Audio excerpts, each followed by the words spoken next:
예수 믿는 우리가 회복해야 될 것 중에 참 중요한 것이 있다면 이 예수님을 향한 이 간절함의 회복, 이게 참 중요하다고 생각합니다. 똑같이 예배를 드려도 참 이 예배에 일하실 하나님에 대한 그 소망과 또 기대함, 또 이 간절함을 가지고 예배 드리는 분하고 아무 그런 그 간절함, 열망 없이 예배 드리는 거는 그 결과의 차이가 많이 납니다.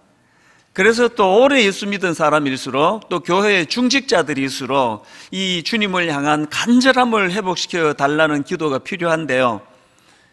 바로 오늘 본문에 이런 그 절박함, 이 간절함, 이것을 가지고 이제 그 주님을 찾는 한 여인이 등장을 합니다. 이 여인은 그 혈루증이라는 병을 갖고 있는데요. 이 하혈이 멈추지 않는 그 일종의 부인병인 것 같습니다. 오늘 본문 마가복음 5장 25절 26절이 이런 내용을 다루고 있는데요. 12해를 혈루증으로 알아온 한 여자가 있어 많은 의사에게 많은 괴로움을 받았고 가진 것도 다 허비하였으되 아무 효험이 없고 도리어 더 중하여졌던 차에, 그 어떤 상황인지 아시겠죠? 보니까 그 당시의 의술로는 이 여성이 가진 그 병이 이게 불치병인 겁니다. 그래서 그 뭐 좀 재밌는 표현이 나오지 않습니까? 많은 의사에게 많은 괴로움을 받았고 가진 것도 다 허비하였지만 아무 효험이 없고, 이 의사를 만나보고 저 의사를 만나보고 막 돈 아끼지 않고 병 고침을 받으려고 그렇게 애를 썼는데 점점 상태가 더 나빠지는 겁니다. 이렇게 그 12년이라는 세월 동안 그 병으로 고통을 당하는데요. 더군다나 그 당시 유대 정결법에 의해서 이 여인은 부정한 사람으로 취급이 되어 가지고 격리가 돼야 되는 이런 참 말로 다 할 수 없는 고통에 빠져 있는 여인입니다.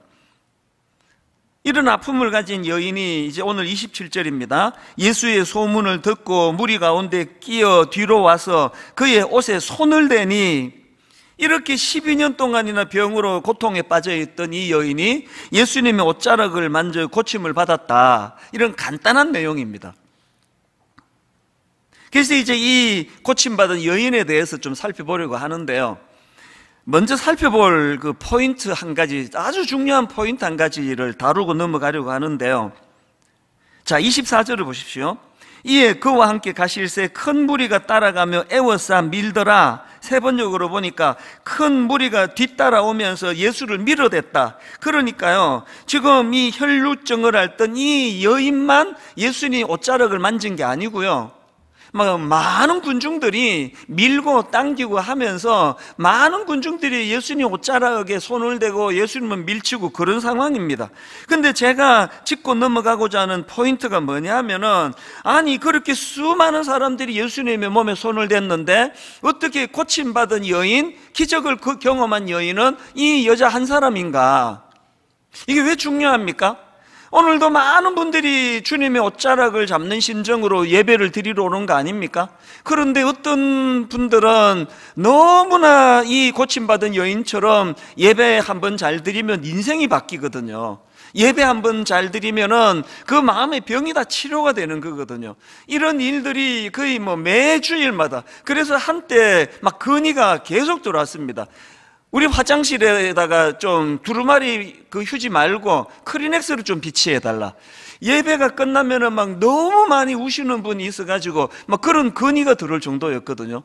그렇게 오늘 본문의 옷자락을 만져 고침을 받은 여인처럼 예배 가운데 이 놀라운 은혜를 경험하는 분이 계시는가 하면 전혀 그런 게 없는 분들, 그 이 차이가 어디서 나오는 건가? 왜 수많은 사람들이 예수님 몸에 손을 대고 옷자락을 만지고 했는데 유독 이 여인만 고침을 받았는가? 이게 이제 오늘 먼저 살펴볼 포인트 중에 하나인데요. 여러분, 왜 이 여인만 고침을 받았나? 이 질문에 대해서 답은 간단합니다. 그 치료가 가능했던 두 가지 요소가 이 여인에게 있었기 때문입니다. 치료가 가능한 두 가지 요소 중에 첫 번째 요소가 뭐냐? 이 간절함이 따르는 믿음입니다. 그래서 그걸 이 몰입이라는 단어로 제가 묵상을 해봤는데요. 자, 27절입니다. 예수의 소문을 듣고 무리 가운데 끼어 뒤로 와서 그의 옷에 손을 대니, 많은 사람들이 그의 옷을 손을 댔는데 이 여인의 다른 점이 뭐냐? 그게 28절입니다. 이는 있는 거예요. 이는 내가 그의 옷에만 손을 대어도 구원을 받으리라 생각함일러라. 이게 생각 없이 밀어대는 다른 사람들하고 이 여인과의 결정적인 차이입니다. 사실 여러분, 그 당시로 이 여인은 부정하다고 그 낙인 찍혀 있는, 그래서 격리되어야 하는 상황이기 때문에 지금 예수님 옷에 손을 대고 다른 사람을 터치하고 그러면 안 되는 거거든요. 그런 이런 여러 가지 난관이 많은 상황이지만 이 여인이 가지고 있는 너무나 간절하고 너무나 절박했던, 그래서 그의 옷에 손만 대어도 구원을 받을 것이라는 이 절박한 믿음이 그 모든 난관을 다 뛰어넘게 만드는 그런 도구가 되는 거 아닙니까? 혹시 랜디 포시 교수라고 들어보셨는지 모르겠는데요, 이분은 그 마지막 강의라는 제목의 그 베스트셀러 책을 쓴 분인데요, 미국의 교수님입니다. 그런데 이분이 이제 췌장암 말기 선고를 받고요, 이분에게 감동이 뭐냐 하면은 그렇게 마지막으로 죽어가면서 대학교 자기 제자들, 학생들에게 너무나 감동적인 강의를 했는데, 그 강의가 이제 유튜브를 통해서 막 전 세계에서, 저도 이제 유튜브로 그걸 본 것 같습니다. 저는 이제 책을 구해서 봤지만. 그래서 이제 이분의 막 너무나 그 강의가 이제 고별 강의가 유명을 해서 그 강의를 묶은 책 제목이 이게 마지막 강의입니다. 이 책이 출간되자마자 뉴욕 타임스 베스트셀러가 됐고요, 29개 나라 언어로 이 책이 번역이 될 정도로 그렇게 그 열광하던, 각광을 받던 그런 강의를 했던 분인데요, 근데 저는 이 랜디 포시 교수가 했던 말 한마디를 참 마음에 간직하기를 원합니다. 자기 학생들, 제자들에게 이런 말을 했습니다. 절대 포기하지 마라. 장애물에 부딪히거든 나에게 절실함을 물어보는 장치에 불과하다는 사실을 잊지 말아라. 무슨 말인지 아시겠죠? 뭐 난관이 찾아오면은 뭐 어지간한 사람들 포기해 버리는데 그러지 말라는 거예요. 난관이 찾아오면 그게 너를 지금 테스트하는 거다. 난관이 찾아오면은 네가 정말 이런 난관에도 연연하지 않을 만큼 절실함이 있는지를 물어보는, 그 물어보려고 하는 이게 장치로 생각해라. 이게 참 제게 많이 도전이 되더라고요. 하버드 상위 1%의 비밀, 이런 제목의 책이 있는데요, 이 책도 비슷한 내용입니다. 이 책의 부제가 신호를 차단하고 깊이 몰입하라. 사실은 이게 이 책의 핵심적인 주제거든요.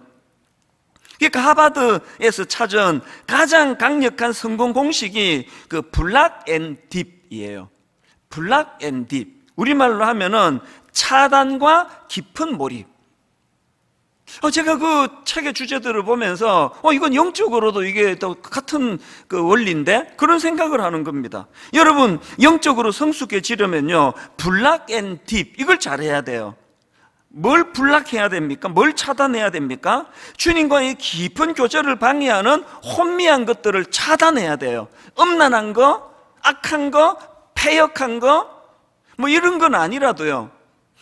저는 참 좀 자극적인 다큐멘터리를 좀 좋아하는 것 같아요.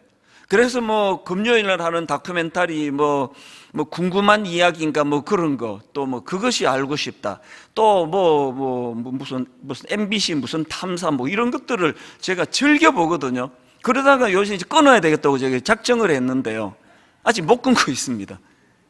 막 너무나 막 토막살인, 그것이 알고 싶다, 또 뭐 별의별 막 이상한 이런 사기 막 이런 것들이 막 계속 이제 그걸 막 프로를 돌아가면서 그걸 보다가 보니까 내가 이상해지는 것 같아요, 제가. 그래서 이제 내가 이거 더 이상 이거 내가 끊어야 되겠다. 이런 거 내가 왜 이런 걸 내가 궁금해 하느냐. 그것이 안 알고 싶다. 알고 싶지 않다. 그래서 제가 안 보려고 애를 많이 쓰는데요, 이 중독이 잘 안 됩니다. 여러분, 우리가 영적으로 깊이 들어가려면 블락 앤 딥이라 그랬잖아요. 뭘 블락해야 됩니까? 그게 막 이런 어떤 악한, 아주 막 포악한 행동 이런 게 아니더라도 저희 어머니를 제가 존경하는 게, 저희 어머니는요, 저녁 시간에 TV 1절 안 보셨어요.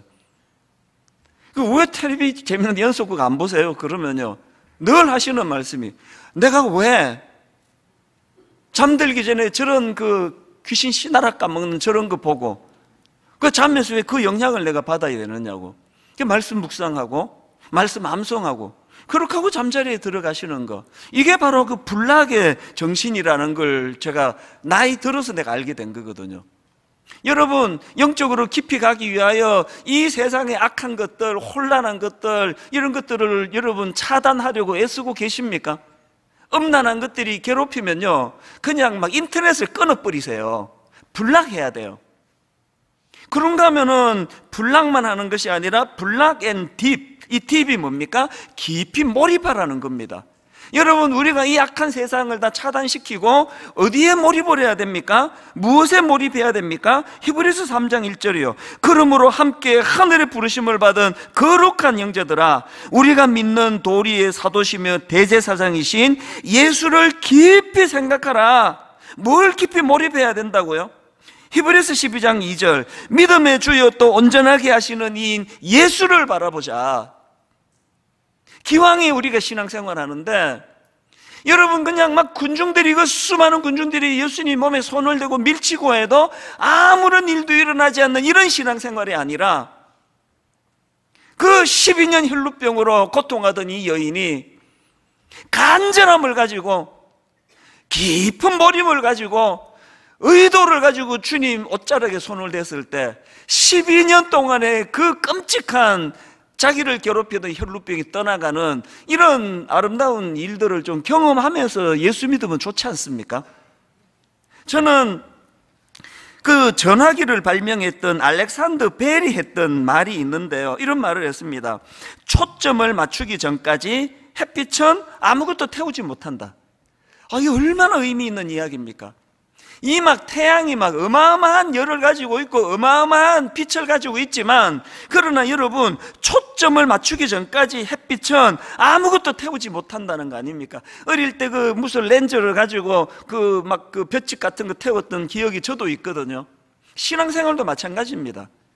정말 우리가 한번 하나님 앞에서 불락 앤 딥, 기왕 내가 예수 믿는데 내가 주님을 사랑하고 주님을 알아가는데 방해하는 이것들을 한번 차단시켜 봐야 되겠다.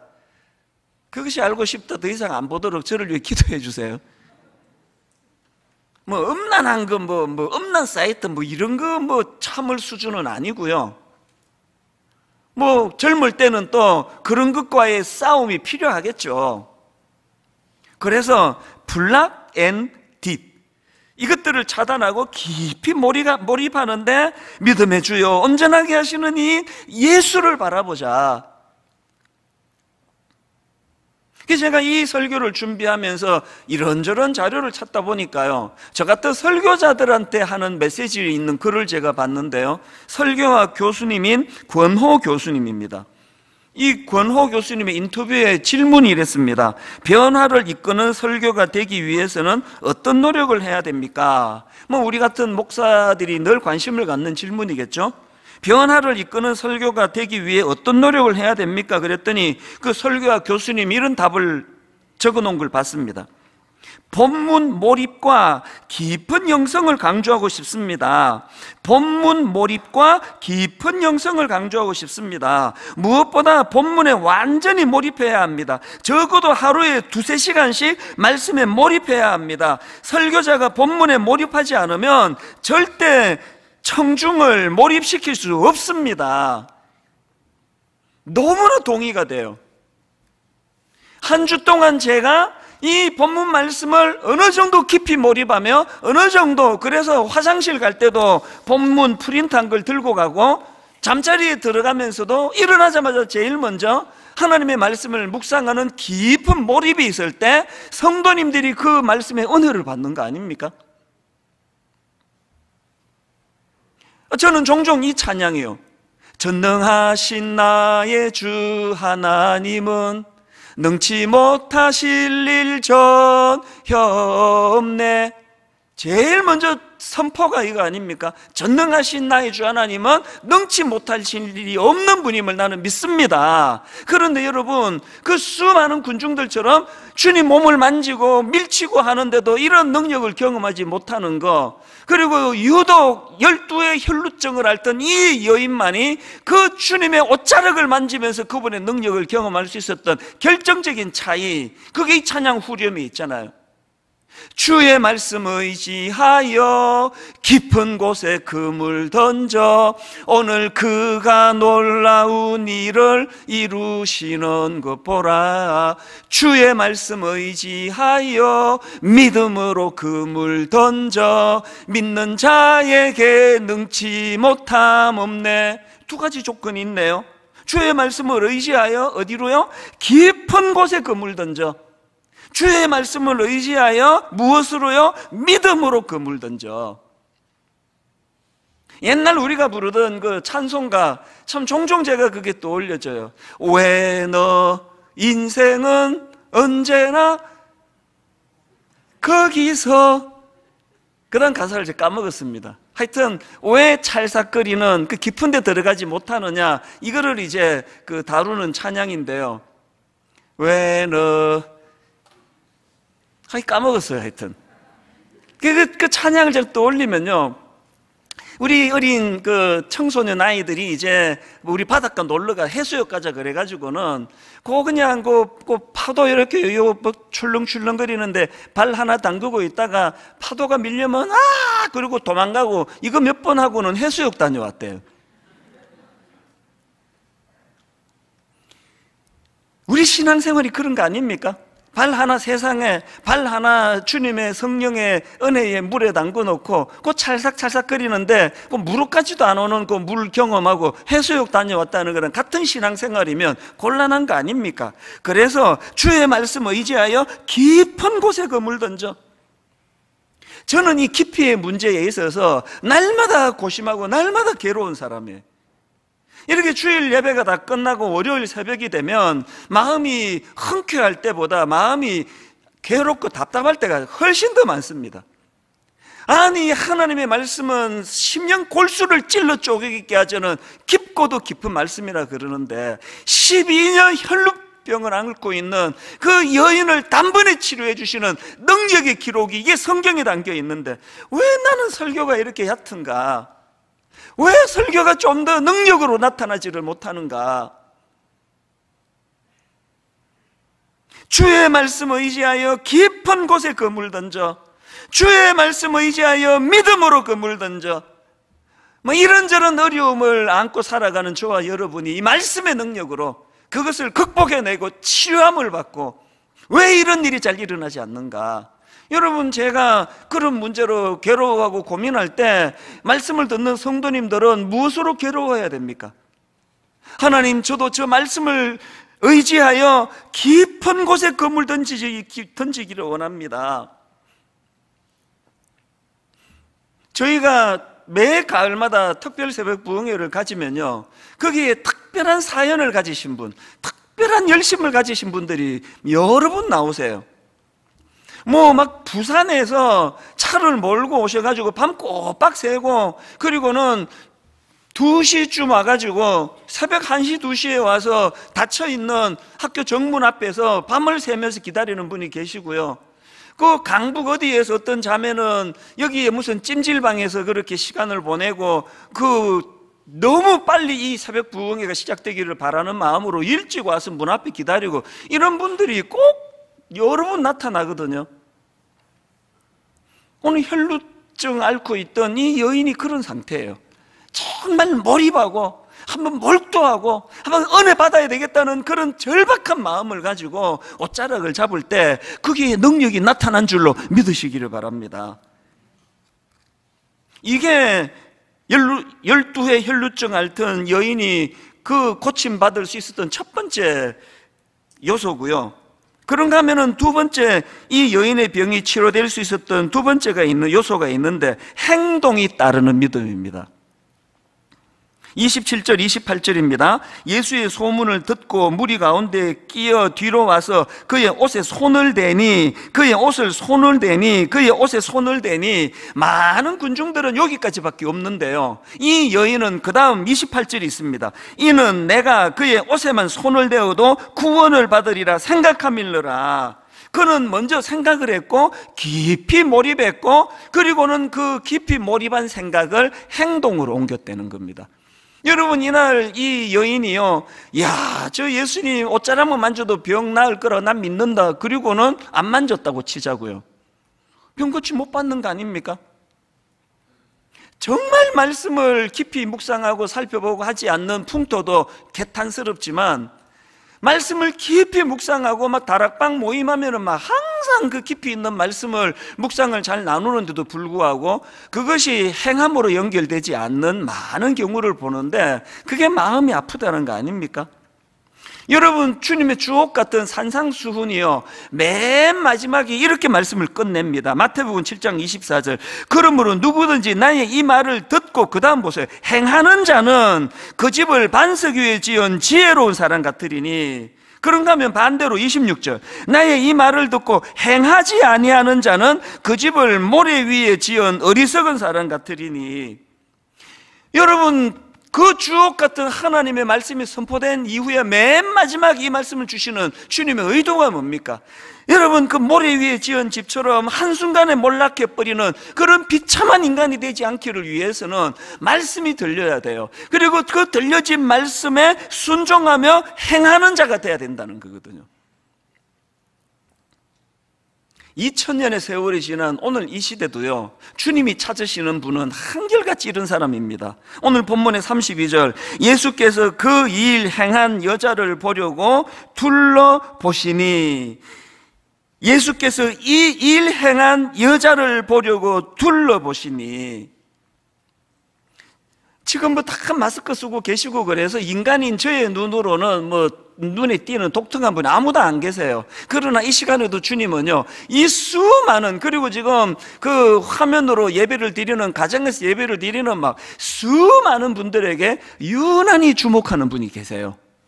유난히 주목하시는 분은 이 혈루병 환자와 같이 절박한 마음을 가지고 그 주님 앞에 나아가, 그리고 행동하는 믿음으로 그렇게 삶을 실천하는 그런 자들 아닙니까? 그래서 저는 이 두 가지 요소, 간절함에 따르는 믿음, 행동이 뒤따르는 믿음, 이 두 가지가 능력이 되어서 12년 동안 그를 괴롭혔던 혈루병을 치료받는 그런 사건이 본문에 기록되어 있다면, 저는 이 말씀을 준비하는 내내 주님 앞에 사모하는 마음이 있는 거 아닙니까? 오늘 저는 진짜 놀라운 말씀 선포하기 원합니다. 오늘 이 여인처럼 예배 중에 이 육신의 질병이 떠나가고 육신의 질병이 회복되는 사건이 일어나기를 원합니다. 일어날 줄 믿습니다. 올해 이 여인처럼 참 투병하는 어떤 성도님들의 그 육신의 질병이 예배 드리는 가운데 깨끗이 고침을 받는 사건이 예배 안에 일어날 줄로 믿습니다. 그런가 하면 마음의 병, 너무나 이 현대인들이 마음의 병을 많이 갖고 있는데, 저도 제 자신이요, 이게 뭐 이게 맛이 간 건가? 이게 정상인 건가? 그게 인생이에요. 모두가 다 너무너무 힘든 그런 무거운 짐을 지고 살아가는데요, 오늘 예배 가운데 그 혈루증 여인을 고치신 그 주님의 능력이 오늘 마음의 병을 앓고 있는 우리 모든 성도님들의 아픈 마음을 치유해 주시기를 주님 이름으로 축원합니다. 가정의 회복이 예배 드리는 가운데 일어나기를 원합니다. 부부간에 이런저런 오해로, 이런저런 어려움으로 갈등을 겪는 가정에 예배 가운데 치유의 역사가 일어나기를 바랍니다. 이런 일들을 우리가 사모한다면 고린도전서 1장 18절, 십자가의 도가 멸망하는 자들에게는 미련한 것이요 구원을 받는 우리에게는 하나님의 능력이라. 십자가의 도가 멸망하는 자들에게는 미련한 것이요 구원을 받는 우리에게는 하나님의 능력이라. 이 하나님의 능력을 맛보고 경험하면서 신앙생활하는 저와 여러분 되시기를 바랍니다. 그런데 여러분, 여기서 한 가지요, 이렇게 그 여인처럼 눈에 보이는 육신의 질병을 고침받는 것도 중요하지만요, 그것보다 더 귀한 게 있습니다. 오늘 본문에 보면 30절을 보십시오.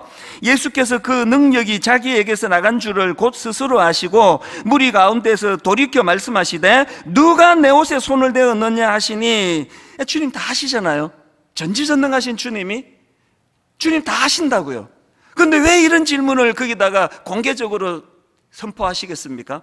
누가 내 옷에 손을 대었느냐, 이 질문은 고침받은 후에 해야 될 일이 있기 때문에 주님이 그를 불러 세우기 위한 질문이에요. 여러분, 고침받는 것도 중요하지만 육신의 질병을 고침받은 이 여인이 해야 되는 일이 두 가지가 있는데, 첫 번째가 뭐냐? 능력의 주님과의 관계 맺기입니다.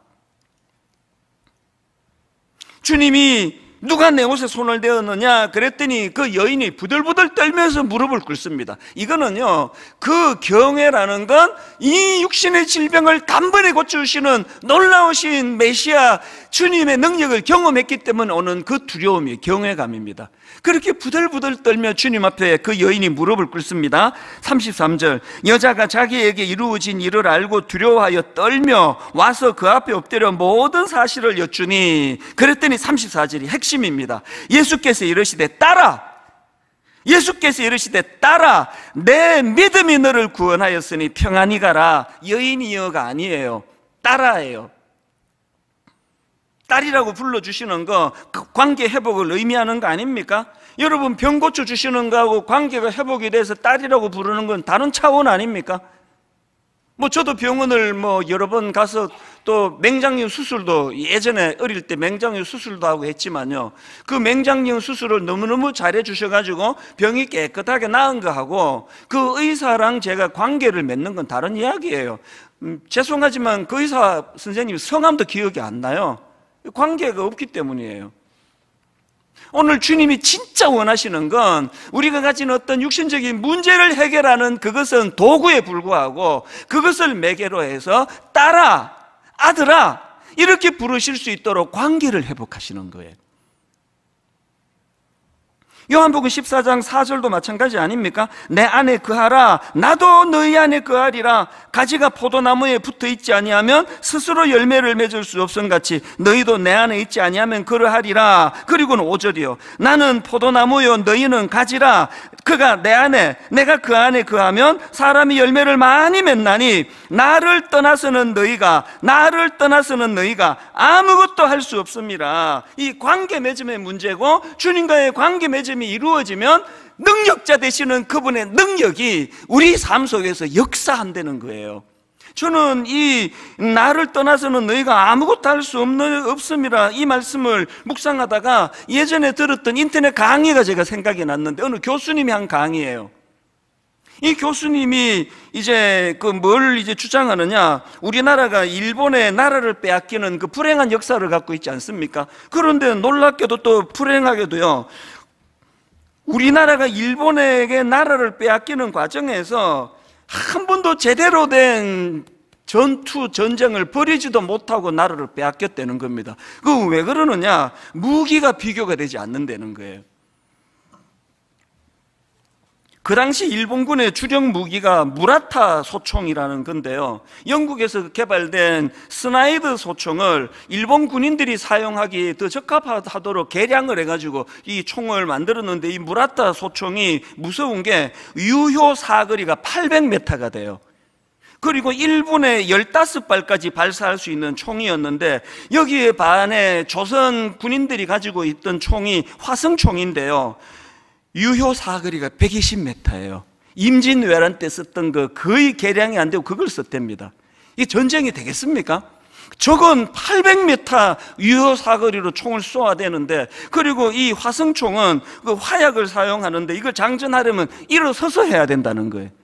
일본군은 그 엎드려서 다 하는데 다 죽겠다는 거 아닙니까? 그러면서 교수님이 그 예를 하나 드는데요, 우리 동학 농민군이 화성총을 가지고 일본군과 전투를 벌였다는 겁니다.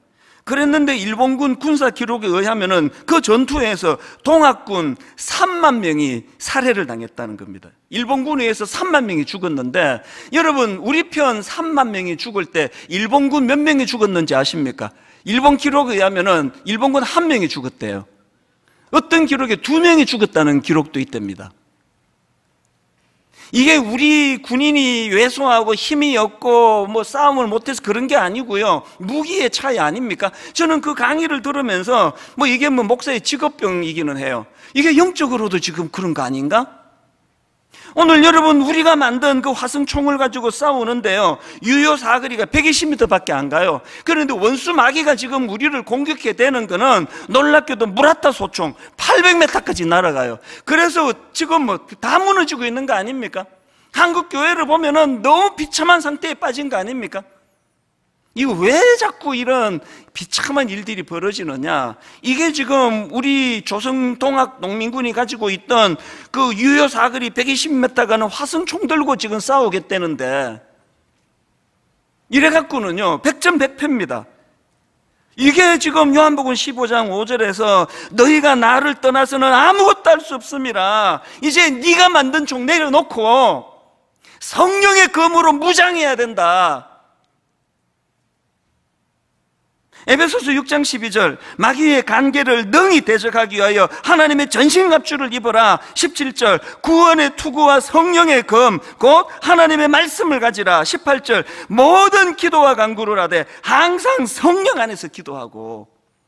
여러분 우리의 노력, 내 한 31년 목회 관록 이런 것을 가지고, 여러분 지난 주일날 4대 비전 선포했지 않습니까? 1만 성도 파송 운동, 드림센터 사회화는 가평 우리 마을, 다음 세대 연구소, 이 모든 거 여러분 유효 사거리 120m 인간이 만든 그 총 들고 싸우면요 100점 100패예요. 여기서 무슨 소망이 있겠습니까? 기도해야 되는 이유가 여기에 있습니다. 여러분, 여러분의 그 만든 소총 좀 내려놓으시지 않으시겠습니까? 성령의 검으로 무장하지 않으시겠습니까? 그게 기도예요. 기도. 그런가 하면은 두 번째로 고침받은 후에 해야 되는 게 하나 더 있습니다. 주님의 평화의 영향력 안으로 들어가기예요. 주님의 평화의 영향력 안으로 들어가기, 이게 무슨 말씀인가 하면, 자 본문 34절, 예수께서 이르시되 딸아 내 믿음이 너를 구원하였으니 평안히 가라. 평안히 가라, 이 말씀은요, 이 평안히 가라 할 때 이 평안은 헬라어로 에이레네라는 단어인데 여러 번 설명해 드린 단어입니다. 이 헬라어로 에이레네는 구약의 샬롬을 번역한 단어예요. 그러니까 지금 예수님이 딸아 네 믿음이 너를 구원하였으니 평안히 가라, 이 말씀은요 이제 병도 고쳤으니 네 마음 편하게 살아라 이런 뜻이 아니고요, 이 말씀의 의미는 이제 주님과의 관계가 회복된 자들이 누리는 샬롬, 주님이 주시는 이 하나님이 주시는 샬롬, 이 샬롬을 누리며 살도록 해라, 그 말씀이에요. 오늘 우리 시대에 이 샬롬이 절실한 시대 아닙니까? 평화 평화로다 하늘 위에서 내려오네 그 사랑의 물결이 영원토록 내 영혼을 덮으소서. 여러분, 내 영혼을 덮을 이 샬롬은요 인간의 게 아니에요. 인간이 만들어 나누어주는 거 아닙니다. 하늘 위에서 내려오는 겁니다. 여러분, 육신의 병 고쳤다고 할렐루야, 그것도 감사하지만 주님이 진짜 원하시는 거, 여러분과 주님과 저와 주님과의 관계가 회복되기를 원하십니다. 그리고 그 관계 회복된 자들이 누리는 샬롬, 이 평화의 영향력 안으로 들어가기를 주님이 원하십니다. 제가 오늘 설교 제목을 예수님과의 접촉이 가진 힘 이렇게 정했는데요, 예수님과의 접촉이 가진 힘은 두 가지 아니겠습니까? 하나는 그분의 능력을 덧입는 것이고 또 하나는 그분의 샬롬을 덧입는 것이라고 한다면, 저는 가평 우리 마을을 놓고 수년째 기도하고 있습니다. 하나님, 오늘 말씀 본문으로 빗대어 설명하자면 하나님 가평 우리 마을이 12의 혈루병으로 고통받는 그런 여인들이 모인 공간이 되기를 원합니다. 수많은 사람들을 만나고 수많은 의사들을 만났지만 병을 고칠 수 없어 신음하는 이런 참 연약한 자들이 가평 우리 마을을 방문하고 거기서 치유가 일어나기를 원합니다. 하나님 드림센터를 이제 사회에 환원하게 될 때에 저곳에서 이 땅에서는 한 번도 경험해보지 못한 건물이 되기를 원합니다. 수많은 우리 젊은이들, 아프고 상처받고 우울하고 자살 충동을 느끼는 젊은이들이 저 공간을 찾아와 저 공간에서 주님 이름으로 치유를 받는 이런 놀라운 역사가 일어나기를 원합니다. 자살하려고 한강으로 가다가 저기 들렀다가 가야지. 여러분, 이 꿈을 같이 꾸기 위해서 어떻게 해야 됩니까? 이런 인간의 얄팍한 계획으로 진행되는 것이 아니라 주님의 샬롬이 구현되는 것, 주님의 능력이 드러나는 것. 결론을 맺으면서 이제 저는 최근에 뉴질랜드에서 저한테 어떤 유학생이 보내온 편지 하나를 소개하고 오늘 말씀을 마무리하려고 하는데요. 그때가 무슨 이 청년이 보기에 제가 막 엄청 지쳐 보였거나, 근데 기억이 잘 안 납니다. 실제로 제가 막 무언 일로 되게 힘들 때였거나 그렇게 이제 위로해 주러 메일을 보낸 것 같은데요. 제가 이 편지를 왜 옮겨 보관을 하고 있는가 하면 너무 감동이 돼서 그래요. 목사님 힘내셔야 됩니다. 목사님 힘내주세요. 이거를 먼저 쓰는 게 아니고요. 이 먼저 맨 앞에 글을 한번 들어보세요. 편지가 이렇게 시작합니다.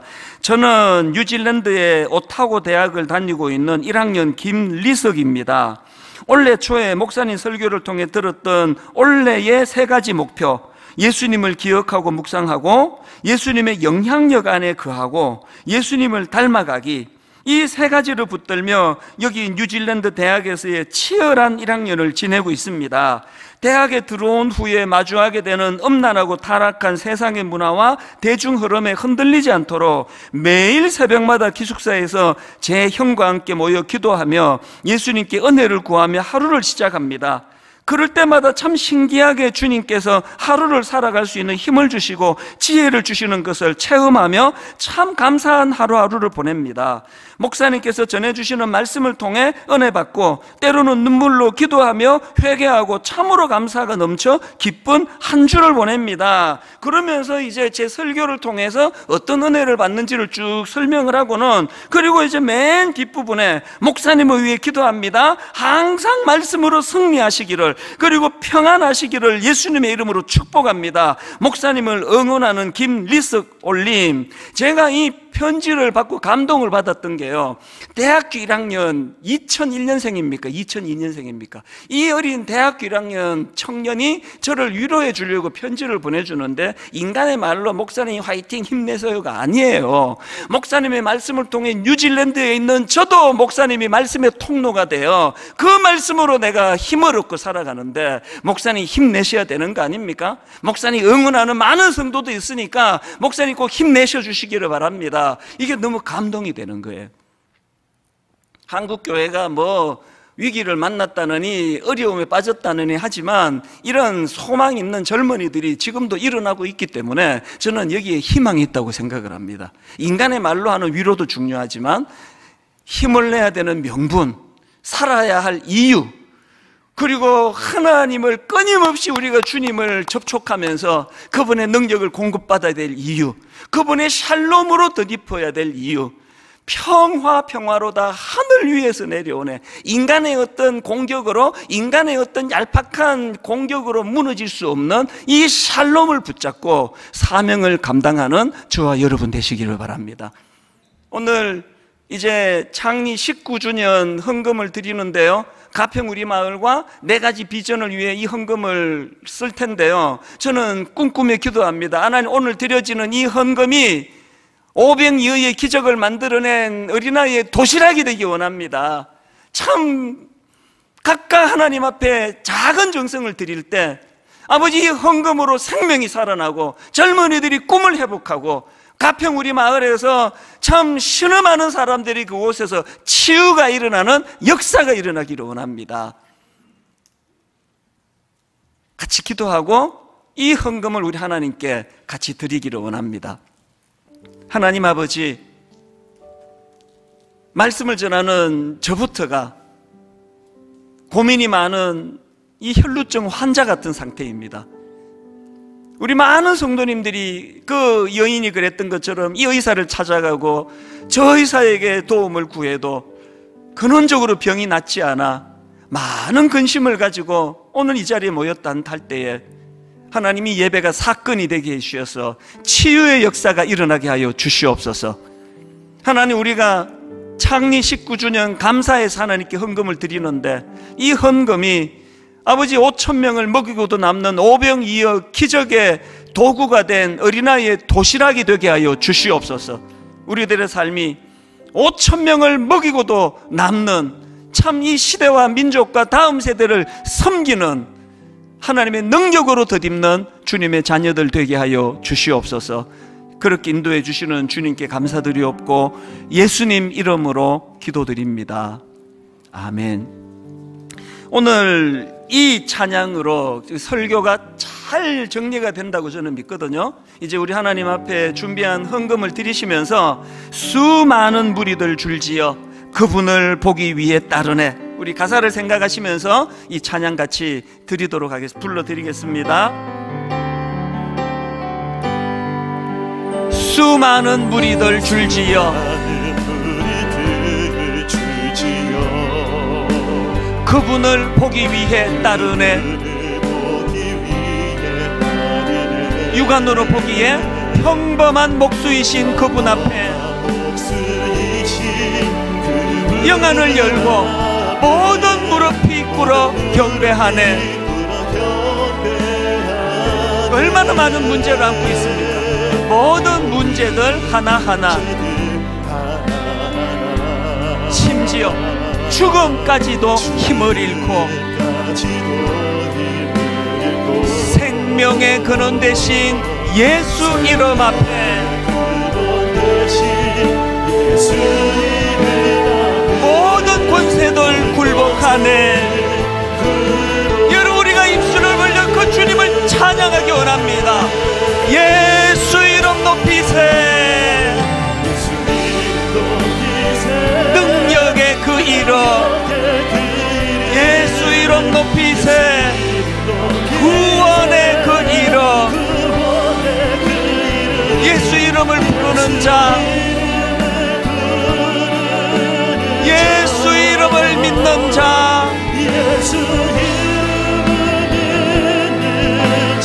예수 이름 앞에 나오는 자,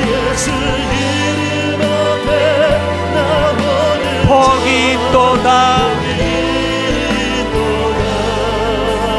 나의 계획이 실패하고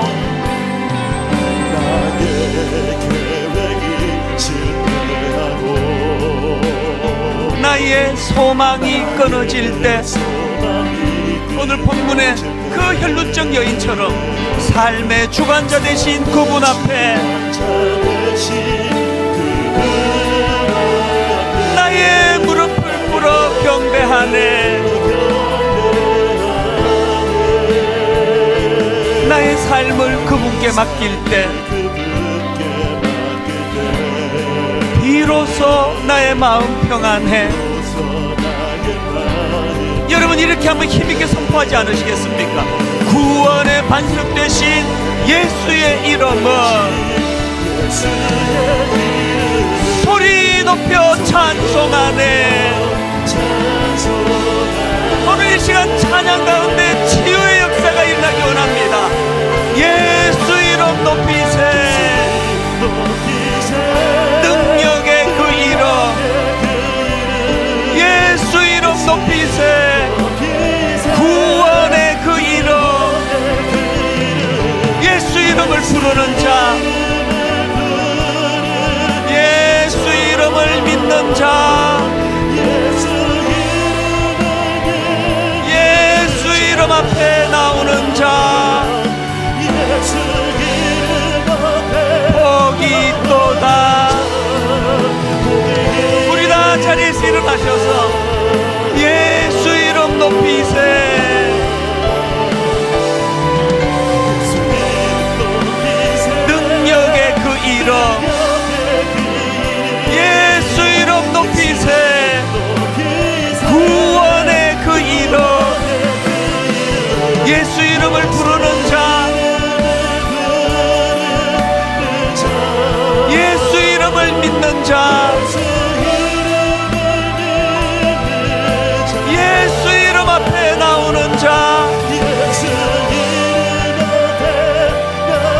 복이 있도다, 복이 있도다. 우리 간절히 기도할 제목 한 가지 있습니다. 하나님, 그 주님 몸에 손을 대고 밀치고 수많은 군중들이 그렇게 했지만 고침받은 사람은 딱 한 사람밖에 없습니다. 어떤 사람이라 그랬습니까? 몰입하는 마음의 열망을 가지고 정말 주님은 내 치료자가 되신다는 사실을 확신하면서, 그런가 하면은 하나님 아버지 행동하는 믿음, 머리로 많이 하는 지식도 중요하지만 예수님이 내 삶의 주인 되신다는 이 지식이 내 삶의 실제적인 변화를 일으켜 주셔서 뉴질랜드의 그 어린 대학교 1학년 그 학생, 말씀의 능력을 가지고 그 엄난한 것과 싸우려고 형하고 함께 같이 기도하는 그 행함이 우리들에게 일어나게 하여 주시옵소서. 그래서 하나님, 예배 가운데 육신의 질병이 떠나가기를 원합니다. 예배하는 가운데 마음의 병이 치료되기를 원합니다. 예배하는 가운데 오래 아버지 해결되지 못한 문제가 해결되는 역사가 이 시간 일어날 줄로 믿습니다. 우리 합심해서 한 목소리로 같이 기도하시겠습니다. 살아계신 하나님 아버지, 오늘 하나님 은혜를 구하며 기도하며 아버지 앞으로 나아갑니다. 하나님 아버지, 수많은 사람들이 주님을 만나고 수많은 사람들이 주님의 옷자락에 손을 대지만, 그러나 하나님 아버지, 치료가 일어나고 회복이 일어나며 그 마음의 소원이 해결되는 사람은 많지가 않습니다. 오늘 예배하는 사랑하는 주님의 자녀들에게 아버지, 그 무기력한 군중의 모습이 아니라 참으로 아버지 절박한 마음으로 몰입하며 갈망하는 마음을 가지고 주님 앞에 나아갔는 그 여인처럼 하나님, 치료가 일어나기 원합니다. 회복이 일어나기 원합니다. 살아계신 하나님의 놀라운 능력이 나타나기를 원합니다. 그것을 맛보며 신앙생활하기를 원합니다. 하나님, 그렇게 육신의 질병이 떠나가는 은혜도 중요하지만 하나님은 그것을 매개로 우리가 하나님과의 관계 회복의 자리로 들어가기를 원하십니다. 우리 하나님과 관계가 회복되기를 원합니다. 우리 하나님과 관계가 아버지 친밀한 관계가 되기를 원합니다. 하나님, 육신의 질병이 떠나가는 그것으로 끝나는 것이 아니라 하나님과의 관계가 회복된 자들이 누리는 하나님 주시는 샬롬의 자리로 들어가기 원합니다. 샬롬의 기쁨을 맛보며 누리기를 원합니다. 그 은혜의 자리로 인도하여 주시기를 원합니다. 모든 예배마다 치유자 되시는 주님을 만나는 아름다운 은혜가 있도록 도와주시고, 살아계신 하나님 아버지, 오늘도 12년 참 고침받지 못해 눈물로 세월을 보내며 혈루병 문제를 해결하려고 애썼던 사람들이 이 자리에 모였습니다. 수많은 사람을 만나고 수많은 사람에게 도움을 청하지만 근원적인 문제를 해결할 능력이 그들에게 없음을 너무나 잘 알기에 오늘 이 시간 주님 은혜를 구합니다. 한 번 드리는 이 예배에 인생이 변화되는 사건이 일어나는 줄 믿습니다. 한 번 집중해서 드려지는 이 예배 하나가 아버지, 우리 온 긴 시간 동안 어려움에 빠뜨리게 했던 그 문제가 해결되는 그 첫 출발이 이 시간 일어나게 될 줄로 믿습니다. 육신의 질병으로 고통하는 귀한 성도님들, 오늘 아버지 성령의 강한 역사하심으로 육신의 질병이 떠나가는 사건을 허락하여 주시옵소서. 마음의 병을 치료하여 주시옵소서. 오래 절망 상태에 빠져 38년 된 병자처럼 이제는 나는 이 병을 고칠 수 없노라는 생각에 꽉 차 있는 그 성도들에게 주님 말씀하여 주셔서, 네가 낫고자 하느냐, 이 생명의 말씀이 선포되는 예배가 되게 하여 주시옵소서.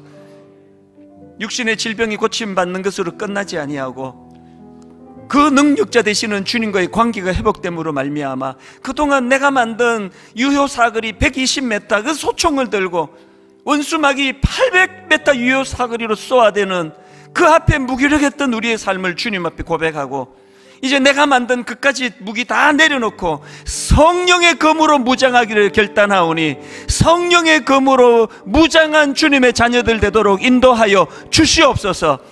이번 한 주간 동안 그 강력한 성령의 무기를 가지고 참으로 승리했노라고 고백할 수 있는 그 한 주간이 되도록 주님이 인도하시고 역사하여 주셔서 샬롬으로 이 한 주를 누리게 하여 주시옵소서.